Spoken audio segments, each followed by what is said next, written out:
Hi welcome to cine focus channel. కూలీ కాలీవుడ్ నుంచి వస్తున్న మోస్ట్ కాస్ట్లీయెస్ట్ ఫిలిం.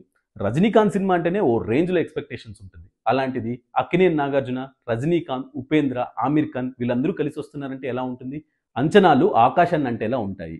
దానికి తోడు లోకేష్ కనకరాజన్ లాంటి డైరెక్టర్ కలిస్తే ఎక్స్పెక్టేషన్ నా భూతో నా భవిష్యత్ అనే రేంజ్లోనే ఉంటుంది. ఇంకో 12 రోజుల్లో కూలీ సినిమా రిలీజ్ అవుతుంది. ఆల్రెడీ ఓవర్సీస్లో బుకింగ్స్ అన్ని కుమ్మేస్తా ఉన్నాయి. ఇంకా ట్రైలర్ రిలీజ్ కానప్పటికీ అక్కడ 1 మిలియన్ గ్రాస్ అయితే చేసేసింది. దీన్ని బట్టే మనకు అర్థమవుతోంది సినిమాపై ఏ రేంజ్ ఎక్స్పెక్టేషన్స్ ఉన్నాయో. అందరూ ఎంతో ఆసక్తిగా ఎదురు చూస్తున్న ట్రైలర్ రానే వచ్చేసింది. ఈ ట్రైలర్ ఎలా ఉందో మన రివ్యూలో చూద్దాం. నాగార్జున వాయిస్ ఓవర్తో ఈ ట్రైలర్ స్టార్ట్ అవుతుంది.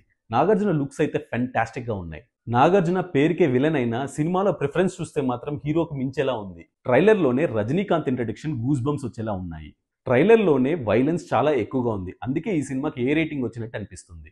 యాజ్ యూజువల్గానే రజనీకాంత్ లుక్స్ అండ్ ఎలివేషన్స్ మాత్రం చాలా సూపర్గా ఉన్నాయి. ఈ ట్రైలర్ మొత్తం చూసిన తర్వాత సినిమాపై చాలా ఎక్స్పెక్టేషన్స్ పెట్టుకున్నాం కానీ అనుకున్నంత రేంజ్లో అయితే ట్రైలర్ అనిపించలేదు. అనిరుద్ బ్యాక్గ్రౌండ్ మ్యూజిక్ కూడా అంతంత మాత్రంగానే అనిపించింది.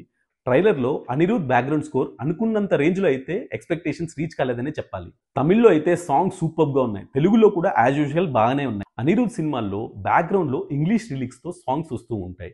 దేవర, విక్రమ్ ఇలాంటి సినిమాల్లో చాలా పెద్ద హిట్ అయినాయి. కానీ కూలీ సినిమాకి వచ్చేసరికి మాత్రం అంత క్యాచీగా అనిపించలేదు. కానీ సినిమాలో ఎలా ఉంటుందో మనం చూడాలి. లోకేష్ కనకరాజన్ సినిమా వస్తుందంటే ఆ సినిమాపై ఎక్స్పెక్టేషన్స్ చాలా పీక్స్గా ఉంటాయి. అతని ప్రీవియస్ మూవీస్ లాగానే ఈ సినిమా కూడా సేమ్ ప్యాటర్న్లో నడిచినట్టు అనిపించింది. లోకేష్ కనకరాజన్ సినిమాలంటే హీరోకి ఎలివేషన్స్ పీక్స్లో ఉంటాయి. హీరోకే కాదు విలన్స్ కూడా అదే రేంజ్లో ఉంటుంది. ఈ ట్రైలర్లో నాగార్జునకి, రజనీకాంత్కి సేమ్ రేంజ్లో ఎలివేషన్స్ పడ్డాయి. కానీ అవి థియేటర్లో ఎలా పేలుతాయో చూడాలి. ఈ ట్రైలర్ మొత్తం చూసిన తర్వాత నా ఎక్స్పెక్టేషన్స్కి అయితే ఈ ట్రైలర్ రీచ్ కాలేదు. నేను చాలా ఎక్స్పెక్ట్ చేశాను లోకేష్ కనకరాజన్, రజనీకాంత్ కాంబినేషన్ అంటే. అనుకున్నంత రేంజ్లో అయితే ఈ ట్రైలర్ నాకైతే అనిపించలేదు. మీకు ఎలా అనిపించిందో కామెంట్లో తెలియచేయండి.